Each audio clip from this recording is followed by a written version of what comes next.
All right, welcome back, everybody. This is going to be Armory Chat number 41. Haven't done these in a while. We used to do them pretty regularly from my office, and we've been real busy with range construction, a lot of other projects. It's just been a really, I would say busy summer, but it's actually been a really busy just year in general. It's been, I can't even believe it's July. Today is Saturday, July the 21st, I believe, so unless I have the date wrong. So I wanted to take an opportunity here to discuss something that happened on the secondhand showcase that I think a lot of you may not really appreciate as far as, you know, when you're dealing with strange guns. So, you know, in a world of like Glock and the M9 or the M&P pistol, all these guns are, you know, functionally the same, or they're very, very similar. So, but when you're into the kind of either the collectible or the military surplus or the guns for reference collections, which is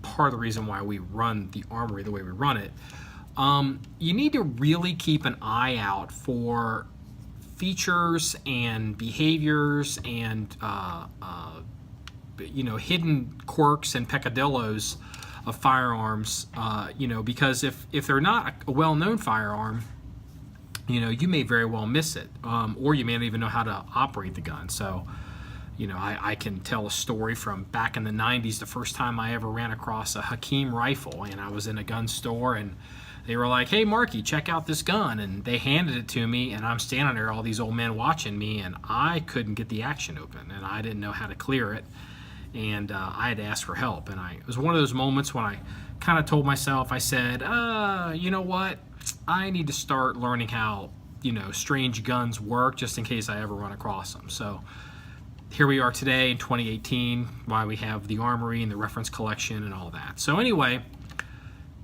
this is a Daewoo DP51. We featured this on the secondhand showcase. This came in through one of our local FFLs, actually my favorite FFL.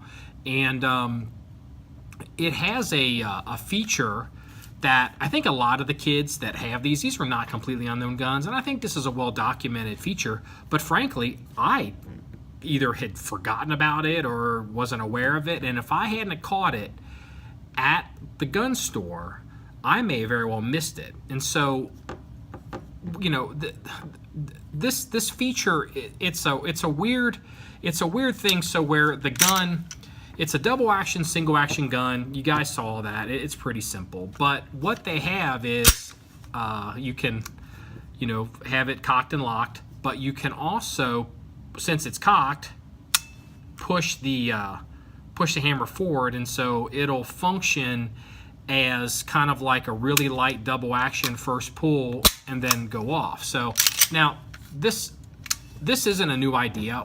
We had actually, in the 1911 world, we'd seen this years ago. I mean, there was somebody who was offering aftermarket upgrade.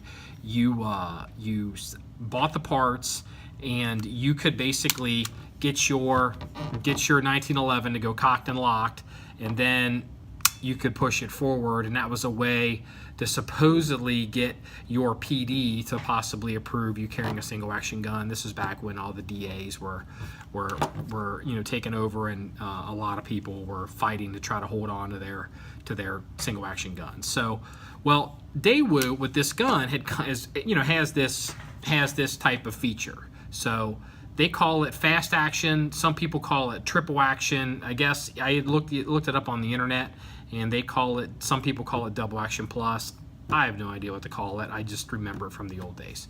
But let me tell a story about how this came about. So I'm in the store, working the action, you know, fingering the gun, just trying to figure it out, you know, dry firing it, doing all this stuff, trying out the double action trigger pull, you know, then I'm playing with it. And I realized, oh, you do cocked and locked. That's kind of neat, you know, do all that. But what I had noticed was, I don't know if I can get this on film. So I'm standing there with the dealer, and when I pulled the trigger, see if I can get this to record it. When I pulled the trigger, there was a click as I was pulling through for the double action. And I noticed it because, you know, I do work the triggers on guns, but I didn't pay it too much mind. But I was like, well, you know, strange gun, old gun, whatever. You know, old double action type gun. Didn't think about it too much. So then I went to the whole single action thing, and then I noticed as I was working the action, let's see here. Let's take the safety off. So pull, click, then pull through, single action. And I was like, what the hell is that? So I did it again. I'm messing with the trigger. I'm click, pull through, single action.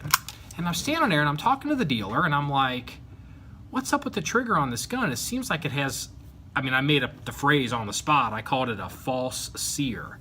I was like, what's going on with this trigger pull? I was like, is there something wrong with this gun? Is this thing broken because it's a used gun?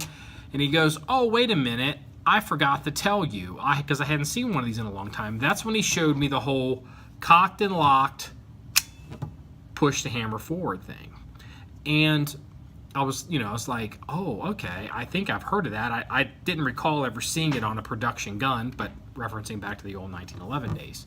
So, it kind of, I'm certain we would have figured this out, or some kid, if we posted video on it on the internet, would have talked about the triple action feature.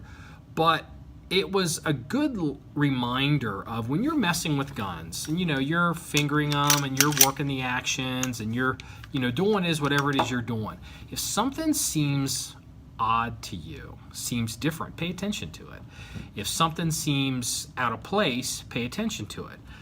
Maybe it's a